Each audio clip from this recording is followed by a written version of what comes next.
రావణాసురుడి యొక్క బలహీనతను అనే ఉద్దేశంతో ఏమవుతుందంటే స్వామివారు కోరిక కదా అంటే కొంచెం కోరిక చేస్తూ ఉంటాయి, అలాగే తప్పుపట్టడానికి కాదు.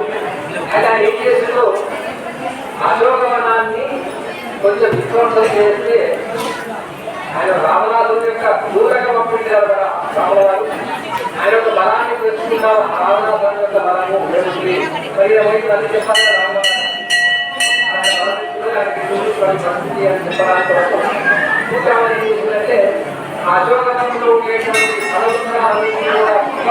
కూడా చెల్లగొడుతున్నట్టు అంటే క్రాస్ చేస్తూ చేస్తూ ఆ రావణుడు చేశారు.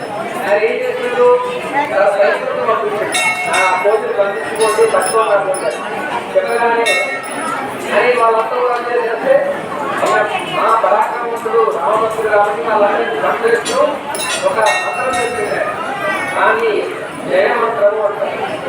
ఇప్పుడు ఆ మంత్రం చెప్తున్నది ఆ స్వామివారి గురించినటువంటి పూర్వం జయ జయ బలో రామో లక్ష్మణంచ మహాబల రాజా జయ సుగ్రీవో రాఘవే నాలుగాదిక ఆదోహం కౌసలేంద్రస్య రామస్య కృష్ణకర్మణ హనుమాన్ శత్రు సైన్యానాం నిహంతా మారుతాం భజ రావణ రాత్రమే జయ ప్రతిబలం ప్రవేశ